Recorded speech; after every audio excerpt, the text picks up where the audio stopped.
Welcome to GK solution. இன்றைய வீடியோல அனைவர் வீட்டிலும் இன்னைக்கு ஒரு அத்தியாவசிய பொருளாக வழங்கக்கூடிய ஒரு வெயிங் மிஷின். நம்மளோட வெயிட்டை டெய்லி செக் பண்ணிக்கிறதுக்காக இது ஒரு வெயிங் மிஷின் கண்டிப்பா அனைவர் வீட்டிலும் இருக்கும். இது எப்படி வேலை செய்யுது?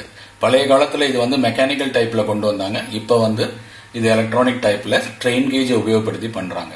ஒரு எடையை வெயிட் பண்ணணும்னா நிறைய மெத்தட் இருக்கு. ஹைட்ராலிக் இருக்கு, நியூமேட்டிக் இருக்கு, அதே போல பல மெத்தட்ஸ்ல நம்ம வெயிட் பண்றாங்க. பட் இந்த மெத்தட் ஸ்ட்ரெயின் கேஜ்னு சொல்லக்கூடிய ஒரு வகை ஸ்ட்ரெயின் கேஜ். இதுதான் அந்த ஸ்ட்ரெயின் கேஜ். இதை பத்தி நம்ம பார்க்கலாம். இது எப்படி வேலை செய்யுது, இதுக்குள்ள எப்படி அமைந்திருக்கு, இதோட ஒர்க்கிங் பிரின்சிபிள் என்ன அப்படிங்கறத பத்தி தான் பார்க்க போறோம். சோ இப்ப இதுல பாத்தீங்கன்னா 4 டாட் கொடுக்கறத பார்த்தாலே தெரியுது. இது போல 4 ஸ்ட்ரெயின் கேஜ இதுல ஃபிட் பண்ணிருக்காங்க. இங்க ஒண்ணு, இங்க ஒண்ணு, இங்க ஒண்ணு, இங்க ஒண்ணு. சோ இது எப்படி வேலை செய்யுது, எதற்காக 4 ஃபிட் பண்ணிருக்காங்க அப்படிங்கறத பத்தி டீடைல் பார்க்கலாம். முதல்ல நம்ம இந்த ஸ்ட்ரெயின் கேஜை பத்தி ஒரு டீடைல் பார்த்துட்டு அதுக்கப்புறம் நம்ம இதுக்கு பின்னாடி ஓபன் பண்ணி பார்க்கலாம். ஓகேங்களா? ஓகே, இப்ப இந்த ஸ்ட்ரெயின் கேஜ்ல எப்படி அமைஞ்சிருக்குன்னு பார்க்கலாம். இதுதான் நான் இப்ப காமிச்ச ஸ்ட்ரெயின் கேஜ். இதுல ஒரு 3 ஒயர் இருக்கும். இதை பத்தி நம்ம சிறிது நேரத்துல இதை பத்தி பேசலாம். பட் இதுக்கு முன்னாடி இதுக்குள்ள எப்படி அமைஞ்சிருக்குங்கிறத பார்க்கணும். இதுக்கு பேர் தான் ஸ்ட்ரெயின் கேஜ்னு சொல்லக்கூடியதுங்க. இதை போல இங்க 2 ஸ்ட்ரெயின் கேஜ் இதுக்குள்ள அமைஞ்சிருக்கு நான் சொல்றேன். சோ இப்ப இந்த ஒரு ஸ்ட்ரெயின் கேஜ் எப்படி வேலை செய்யுதுங்கிறத ஃபர்ஸ்ட் பார்ப்போம். இதுல எப்படி பண்ணிருக்காங்கன்னா 2 டெர்மினல் அவங்களுக்கு சால்டர் பண்றதுக்காக கொடுத்துருக்காங்க. இதுல இருந்து என்ன பண்ணிருக்காங்கன்னா இந்த 2 டெர்மினல்ல இருந்தும் ஒரு சின்ன சிறிய ஒயர், மெல்லிசு கண்ணுக்கு தெரியாத ரொம்ப மெல்லிய ஒயரை இது வழியா கனெக்ட் பண்ணிருக்காங்க. ஒன்னோட ஒன்னு டச் பண்ணாம இதே போல ஷேப்ல பண்ணிட்டு இது ஒரு பிளாஸ்டிக் ஷீட்ல ஒட்டிடுவாங்க. அதையும் நான் காமிக்கிறேன் எப்படி பண்றாங்க, மேனுஃபேக்சர் பண்றாங்கன்னு. சோ இப்ப இது என்ன ஆகுதுன்னா இதோட லென்த்தை பொறுத்து இதோட ரெசிஸ்டன்ஸ் மாறுங்க. இதோட லென்த்தை பொறுத்து இந்த லென்த் எப்படி சேஞ்ச் ஆகும். லென்த் அதிகமாச்சுன்னா ரெசிஸ்டன்ஸ் அதிகமாகும், லென்த் கம்மியாச்சுன்னா ரெசிஸ்டன்ஸ் குறையும். இதுதான் அதோட பிரின்சிபல். அப்ப இதோட லென்த் எப்படி அதிகப்படுத்துறது? இதை எலாங்கேட் பண்ணோம்னா லென்த் அதிகமாகும், இதை கம்ப்ரஸ் பண்ணீங்கன்னா லென்த் கம்மியாகும். அந்த மாதிரி பண்ணும்பொழுது இதை ஓமீட்டர் நான் கனெக்ட் பண்ணிருக்கேன். ஓமீட்டர்ல அதோட ரெசிஸ்டன்ஸ் நார்மலா ஒரு ஸ்ட்ரெயின் கேஜோட வேல்யூ 1K தாங்க இருக்கும், 1000 ஓம்ஸ் இருக்கும். சோ 1000 ஓம்ஸ்ல இருந்து அது இது லென்த் அதிகமாகும் பொழுது 1000 கம்மியாகும், லென்த் கம்மியாகும் பொழுது 1000 அதிகமாகும். ஆனா ரொம்ப கம்மியா தான், அதாவது கிட்டத்தட்ட பாத்தீங்கன்னா 0.1 ஓம்ஸ் 0.2 ஓம்ஸ் தான் கம்மியாகும். சோ அவ்வளவு கம்மியானதை நம்ம மெஷர் பண்ணி அதை ஒரு உபயோகமான ஒரு அவுட்புட்டாக கொண்டு வரணும். அதை சிறிது நேரத்தில் பார்க்கலாம் எப்படி பண்ண போறோம்ட்டு. சோ இப்போ இதை கம்ப்ரஸ் பண்றதுனால என்ன நடக்குது பாருங்க. இப்ப நான் கம்ப்ரஸ் பண்றேன், லென்த் கம்மியாகுது. கம்மியாகும் பொழுது என்ன ஆகுது, ரெசிஸ்டன்ஸ் கம்மியாயிட்டே போகுது. திருப்பி லென்த் அதிகமாகும் போது பாருங்க அதிகமாயிட்டே போகுது. 1Kக்கு அதிகமா போயிடுது, 1000 ஓம்ஸ்க்கு அதிகமா போயிடுது. நீங்க எதுவுமே கொடுக்கல இதுல அப்படின்னா நார்மலா 1K இருக்குங்க, 1000 ஓம்ஸ் இருக்கும், இல்லாட்டி ஒரு 999 ஓம்ஸ் இருக்கும். புரியுதுங்களா? அதை நம்ம சிறிது நேரத்தில் நான் உங்களுக்கு மீட்டர்ல இதை செக் பண்ணி காமிக்கிறேன். அதையும் கூட நம்ம பார்த்துடலாம். ஒரு மீட்டர்ல நம்ம பார்ப்போம்.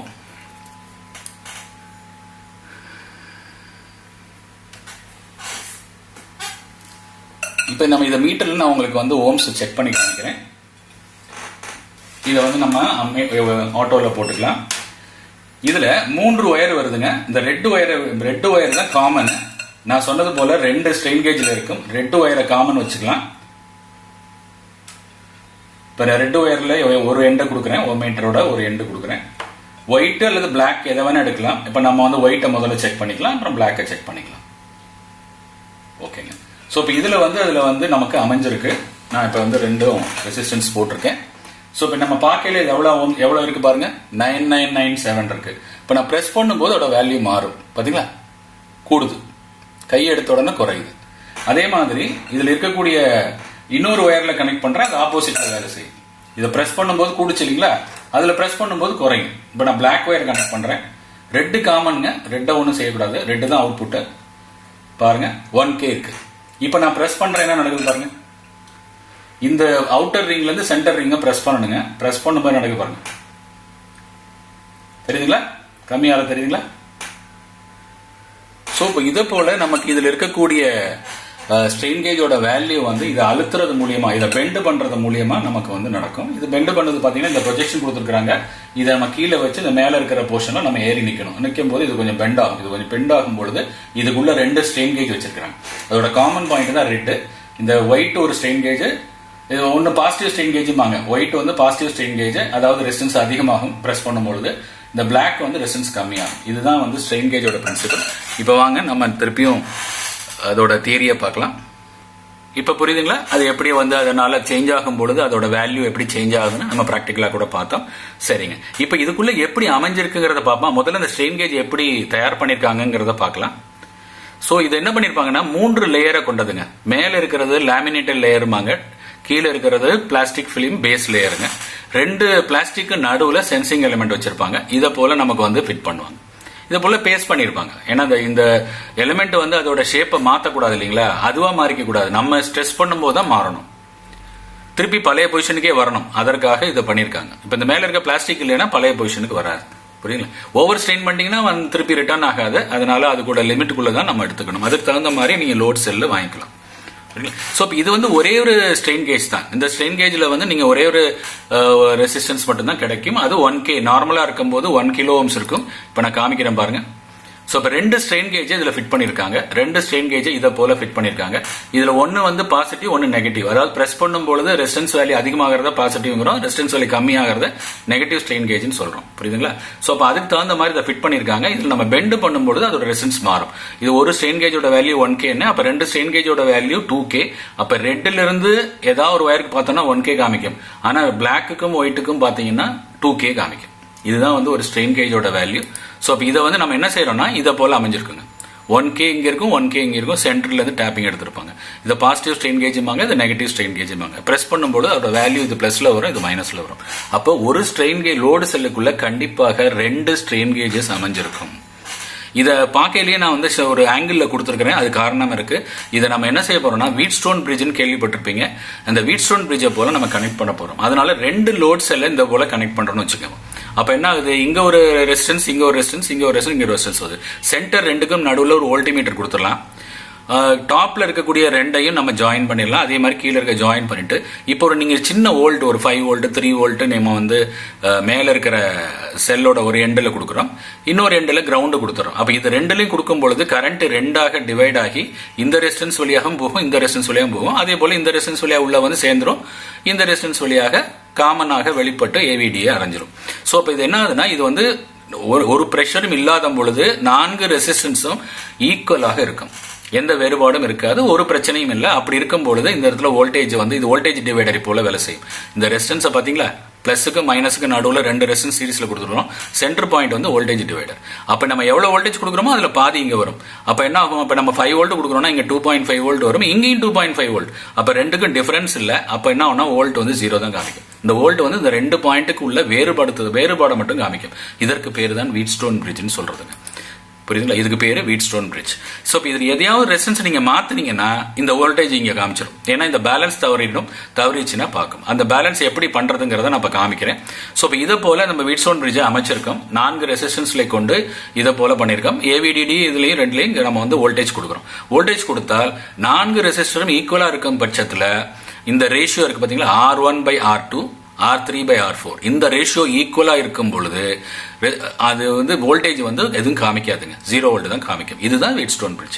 இதுல ஏதாவது ஒரு ரெசிஸ்டன்ஸ் நீங்க மாத்தினீங்கன்னா இந்த ரேஷியோ மாறி போயிடும், உடனே வோல்டேஜ் மாறிடும். ஆனா வோல்டேஜை கண்டுபிடிக்கிறதுக்கு ஃபார்முலா இருக்கு.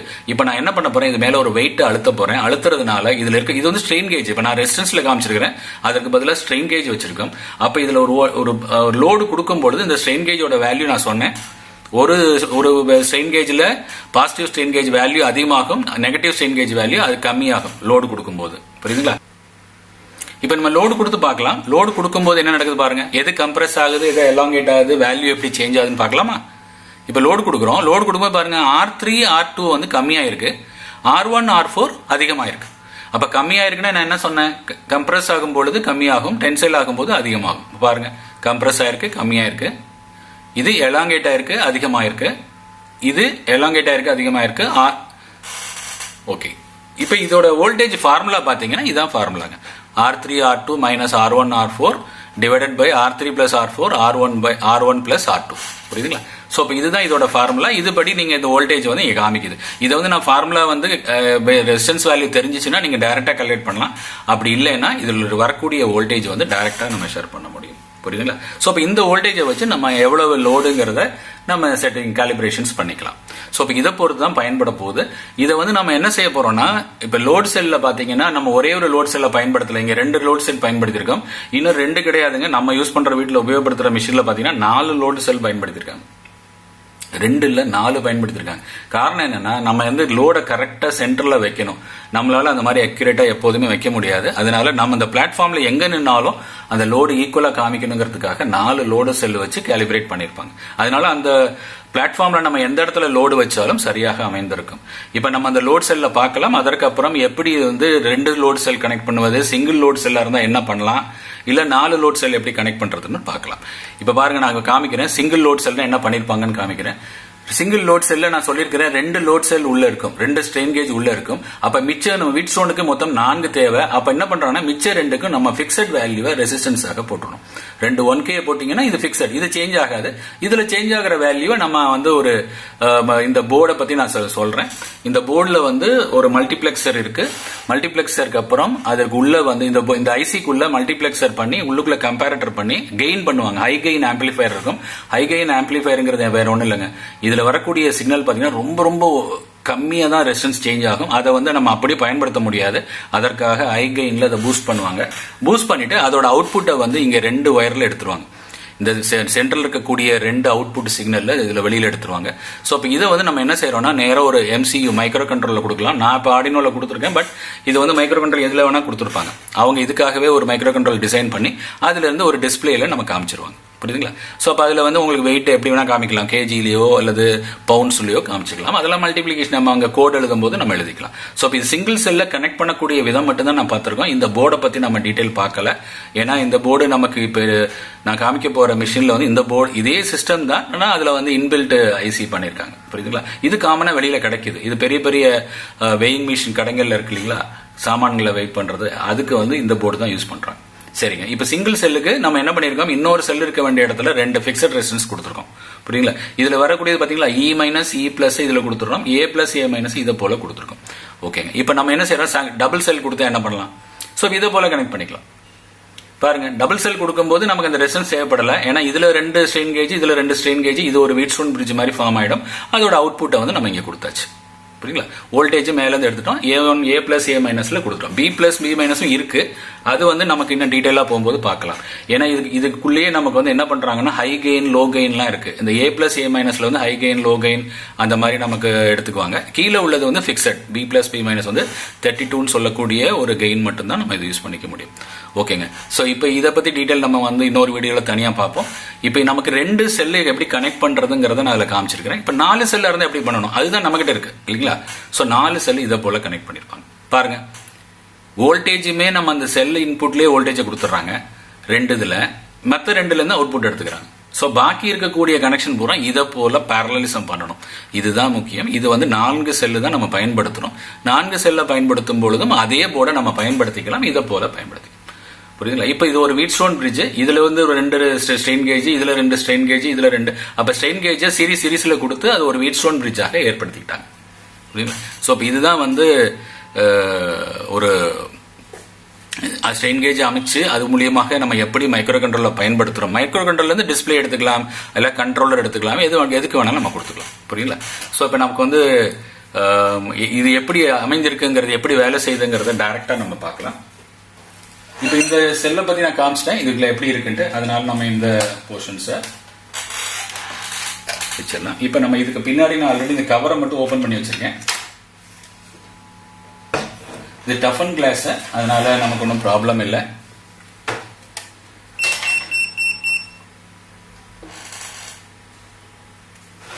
ஓகேங்களா? இப்ப இதுல இருக்கக்கூடிய போடி தான், இன்னும் கொஞ்சம் கிட்டக்க வச்சுக்கிறேன்.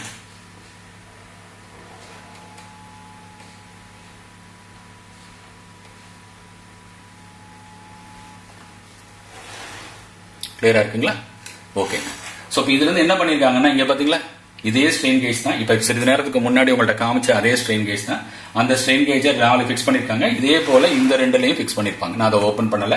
இப்ப இது என்ன பண்ணிருக்காங்கன்னா, இந்த சைடுல இருக்கக்கூடிய பைப் வழியாக அந்த 3 ஒயரை வெளியில எடுத்திருக்காங்க. அதே மாதிரி இந்த பக்கம் இருந்து 3 ஒயர். சோ மொத்தம் 4 செல்லுல இருந்து வரக்கூடிய ஒயரை ஒரு காமன் ஜங்ஷன் போட்டிருக்காங்க.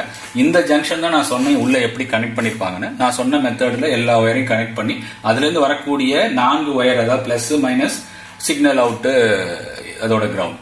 சோ இப்ப 4 ஒயரை நம்ம உள்ள இருக்கக்கூடிய இதுக்கு பின்னாடி மைக்ரோ கண்ட்ரோலர் இருக்குங்க. எல்லாமே இன்பில்ட், நம்ம ஐசில மாத்த முடியாது, மோல்டட் மாதிரி வச்சிருப்பாங்க. சோ இது மூலியமா பண்ணிக்கலாம். இங்க இருக்க செலக்ஷன் சுவிட்ச் பாத்தீங்கன்னா இங்க இருக்க செலக்ஷன் சுவிட்ச் ஆஃப் ஒன்று, ஒரு பக்கம் கிலோகிராம், ஒரு பக்கம் பவுண்ட்ஸ். இது எல்லாமே இந்த மைக்ரோ கண்ட்ரோலர் எழுதிருப்பாங்க. எந்த சுவிட்சை செலக்ட் பண்ணீங்களோ அந்த வரக்கூடிய வோல்டேஜ் வேல்யூவை பவுண்டா கன்வெர்ட் பண்ணும், அப்படி இல்லைன்னா கேஜியா கன்வெர்ட் பண்ணும். அதற்கு ஃபார்முலா தாங்க. அந்த ஃபார்முலாவை கோடுல நம்ம வந்து என்டர் பண்ணிடலாம். உங்களுக்கு விருப்பம் இருந்தா சொல்லுங்க, நம்ம வந்து ஒரு ஸ்ட்ரெயின் கேஜை வச்சு ஆர்டினோலயே நம்ம வந்து செய்ய முடியும். புரியுதுங்களா? பட் அந்த அளவுக்கு இல்ல. நம்மளோட கான்செப்ட் வந்து வீட்டில் இருக்கக்கூடிய உபயோகமான மிஷின் எப்படி வேலை செய்யுதுன்னு ஒரு ஐடியா கிடைப்பாது. கீழே இருக்கிறது டிஸ்பிளேங்க. டிஸ்பிளேல இருந்து இதுக்கு ஒயர் கனெக்ஷன் கிடையாது, ஒரு ரிப்பன் மாதிரி இருக்கும். அது மேல அப்படியே வச்சு இந்த ஸ்க்ரூ பண்ணிட்டீங்கன்னா டைட் ஆயிடும். அது சில நேரங்களில் வந்து என்ன ஆகும்னா, அது வந்து தண்ணி பட்டு ஃபங்கஸ் வந்துடும். நீங்க கழட்டிட்டு ரப்பர் இருக்கு இல்லைங்களா, வீட்டில் யூஸ் பண்ணக்கூடிய பென்சில் ரப்பர், அது வழியா கிளீன் பண்ணிட்டு நைஸா திருப்பி அதே மாதிரி அசம்பிள் பண்ணீங்கன்னா இந்த டிஸ்பிளே வேலை செய்ய ஆரம்பிச்சிடும். நம்ம டிஸ்பிளே கூட கொஞ்சம் கருப்படிச்சிருச்சு ரொம்ப நாள் ஆனதுனால, பட் இருந்தாலும் ஒர்க் பண்ணிட்டு இருக்கு. இதுக்கு நடுவில் 2 பின்னு கொடுத்துருக்காங்க. அந்த பின்னை பத்தி சொல்றேன். அது வந்து என்ன போட்டிருக்காங்க, கிரவுண்ட் கேலிபிரேஷன் போட்டிருக்காங்க. சோ அப்ப நம்ம அதை வந்து ஷார்ட் பண்ணும் பொழுது ஒரு பிக்சட் வேல்யூ காமிக்கணும். பிக்சட் வேல்யூ காமிச்சிச்சுன்னா அந்த மிஷின் கரெக்டா இருக்கு, கேலிபிரேஷன் கரெக்டா இருக்குன்னு. இப்ப நான் என்ன பண்றேன், கேஜில போட்டுக்கிறேன். கேஜில போட்டுட்டு இது எப்படி ஆன்ல இருக்கான்னு எப்படின்னு பார்க்கலாம். பாருங்க, தெரியுதுங்களா? 00 காமிக்குது. இப்ப நம்ம என்ன பண்ண போறோம், பிரஸ் பண்ணி பார்க்கலாம். இப்ப வெயிட் வருது. இப்ப இதுல வந்து என்ன போட்டிருக்காங்கன்னா, மேக்ஸிமம் 180 kg, 0.1 டெசிமல் போட்டிருக்காங்க. 0.1 டெசிமல் வரை நம்ம மெஷர் பண்ணலாம். அதாவது 2.1, 2.2, 2.3 அந்த மாதிரி மெஷர் பண்ணிக்கலாம். அதே மாதிரி எல்பிஎஸ்ல பாத்தீங்கன்னா 0.21 வரை போட்டிருக்காங்க. புரியுங்களா? மேக்ஸிமம் 396 பவுண்ட்ஸ் வந்து நம்ம பண்ணிக்கலாம். நம்ம கேஜில தான் பாக்குறோம். அது மட்டும் இல்ல, இப்ப நம்ம முக்கியமா உங்கள்ட்ட சொல்ல வந்தது என்னன்னா, பின்னாடி இருக்கக்கூடிய இருங்க, பேட்டரி வீக்கா இருக்கு.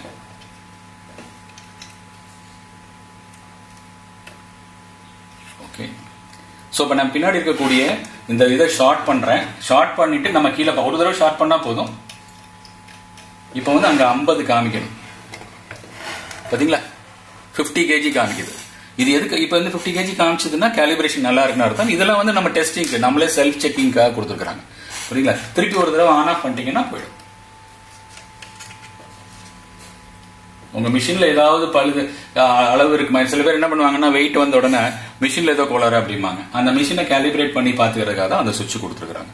புரியுதுங்களா? சோ அப்ப கண்டிப்பா இந்த வீடியோல வந்து இது எப்படி வேலை செய்யுதுங்கிறத எளிதாக நம்ம பார்க்க முடிஞ்சது. இதுல நான் பின்னாடி காமிக்கிறேன். இதுல நம்ம லோட் செல்ல இருந்து எப்படி கனெக்ஷன் கொடுத்துருக்காங்க, உள்ளுக்குள்ள என்ன இருக்கு அப்படிங்கறத பத்தி நம்ம சொல்லியிருக்கோம். போர்டை நான் ரிமூவ் பண்ணல, ஏன்னா போர்டில் ரிமூவ் பண்ணி நீங்க பாக்குறது மாதிரி அதுல ஒன்றும் கிடையாது. அதுல ஒரு ஐசி வந்து மோல்டடுங்க, உள்ளுக்குள்ள கம் போட்டு ஒட்டிருக்காங்க. நீங்க ஐசியை கூட பார்க்க முடியாது. ஒரு பிளாக் கலர்ல ஒரு கிளேயை வந்து ஃபிட் பண்ண மாதிரி தான் இருக்கும். புரியுங்களா? ஸோ இந்த போர்டு போச்சுன்னா நீங்க போர்டு தான் மாற்றணும், அதை வந்து ரிப்பேர் பண்ண முடியாது. நார்மலா இது போகாதுங்க. இதுல இருக்கக்கூடிய பாத்தீங்கன்னா 1.5 வோல்ட் 2 வோல்ட் அந்த மாதிரி தான் வரும். அது வந்து CR 2011 ஒரு செல்லு, 20 ரூபாயில கிடைக்கும் இந்த செல்லு. ஸோ செல் மட்டும்தான் நீங்க மாத்திர மாதிரி இருக்கும். அதனால கண்டிப்பாக இதுல வேற ஒரு குழப்பங்கள் உங்களுக்கு வர வேண்டிய இல்லை.